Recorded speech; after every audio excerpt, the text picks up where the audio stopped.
أهلا بيكم. أنا علا الفولي، مدربة فن كتابة الرواية.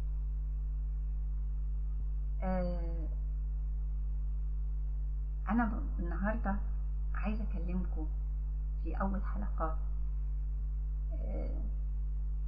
القناة بتاعتي روايات لا تنسى عن رواية جميلة جدا بمناسبة المولد النبوي الشريف. كل عام وأنتم بخير.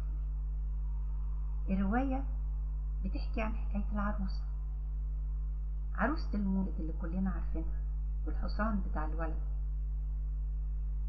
بترمز ليه؟ بترمز الحكاية في حكاية ريم البسيوني ثلاثية الحلواني، بتمزج فيها السكر والمسك والسمنة والدقيق بحاجات بالحب والنصر، الشجاعة والجبن أحيانا، الخيانة والغدر والهزائم، بيخرج منها مزيج جميل. حكاية رائعة فيها صراع، وفيها الحب، المشاعر الحقيقية، وفيها الإطار العصري اللي موجود فيها. حكايات عم عبده المجنون اللي بيحكي فيها 3 حكايات قبل ما بيعمل الحلوى الجميلة. بنشوف حكايات أصل حكاية العروسة. وهنا ريم البسيوني بتورينا هل هي فعلا عملت شغل يعني بحث حقيقي، وده بيبقى واضح جدا، لكن في نفس الوقت ما هوش رواية وثائقية، لا، رواية غاية في الروعة، رواية جميلة فيها كل أركان الرواية، وصف هايل وسرد جميل وحوار حلو قوي، شخصيات واضحة وجميلة في ال3 حكايات وفي الإطار العصري بتاعهم.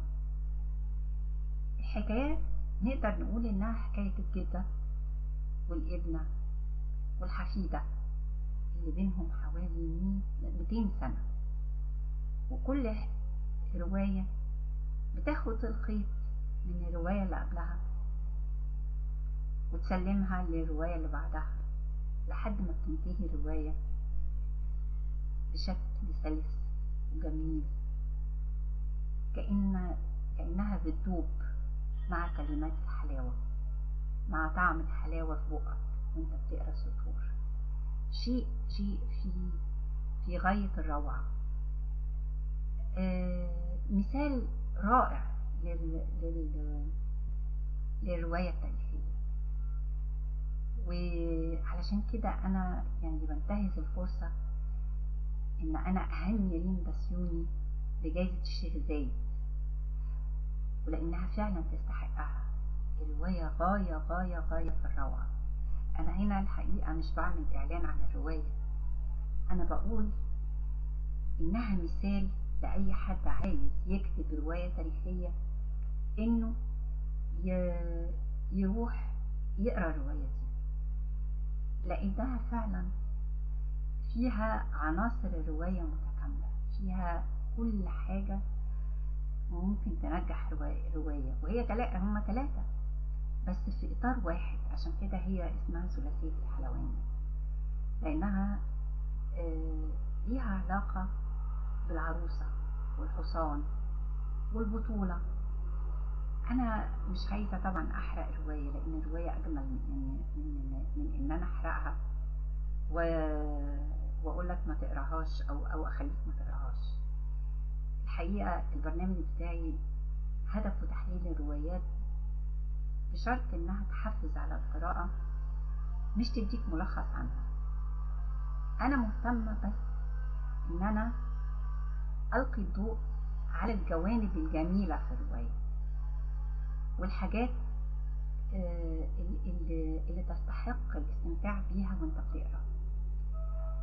ده كمدربة الفن كتابة الرواية ده شغل. بس أنا حبيت إن هو مش بس الكتاب لما اللي بياخدوا معايا ورش أو كورسات أو كده هما اللي يستمتعوا بيها، لكن القارئ محب للأدب كمان يستمتع بيها، لأن مفيش كتابة من غير قراءة. القراءة هي الأساس.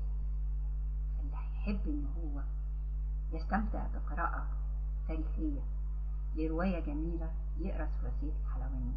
اللي نفسه يكتب